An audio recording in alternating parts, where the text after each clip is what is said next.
ماں باپ کے آگے نہیں چلو، ماں باپ کے سامنے اونچی آواز سے بات نہیں کرو، ماں باپ کا ادب کرو، ادب کرو، ادب کرو۔ یعقوب علیہ السلام حضرت یوسف علیہ السلام سے ملنے کے لیے مصر آئے سفر کر کے۔ یعقوب علیہ السلام باپ ہیں اور یوسف علیہ السلام بیٹے ہیں۔ اب وہ سفر کر کے مصر یا یوسف علیہ السلام سے ملنے کے لیے آئے۔ اب وہ جب اندر داخل ہوئے، یوسف علیہ السلام اپنے باپ کے ادب میں اور اپنے باپ کی تعظیم میں کھڑے نہیں ہوئے۔ تو اللہ تعالیٰ نے فوراً وحی فرمائی کہ یوسف، کیا تو اپنے باپ کے لیے کھڑے ہونے کو بری چیز سمجھتا ہے؟ اللہ نے فرمایا کہ مجھے میری عزت کی قسم، مجھے میرے جلال کی قسم کہ میں تیری نسل سے کسی نبی کو پیدا نہیں کروں۔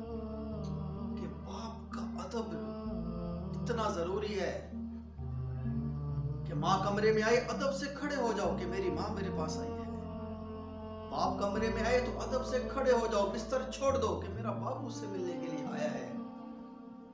ماں باپ میں سے کوئی کمرے میں آئے، آپ کے سامنے آئے، کھانا چھوڑ دو، ادب سے کھڑے ہو جاؤ کہ میرا باپ مجھ سے ملنے آیا، میری ماں مجھ سے ملنے آئی ہے۔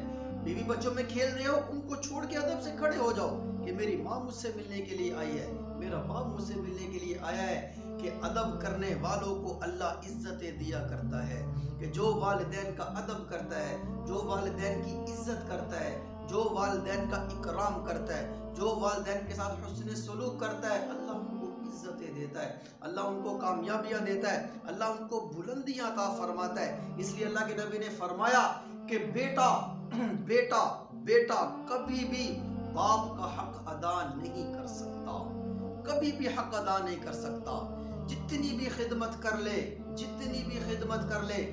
ہم تو 4-5 سال کھلانے کے بعد کہہ رہے ہوتے ہیں کہ ہم نے حق ادا کر دیا۔ غلط بات ہے، شیطان کا دھوکہ ہے کہ اللہ کے نبی کی بات سچی ہے، باقی سب کی بات جھوٹی ہے۔ کہ اللہ کے نبی فرما رہے ہیں کہ بیٹا کبھی بھی باپ کا حق ادا نہیں کر سکتا۔ اس لیے اللہ کے نبی نے فرمایا کہ اللہ تعالیٰ کی رضا والد کی رضامندی میں ہے، اور اللہ کی ناراضگی والد کی ناراضگی۔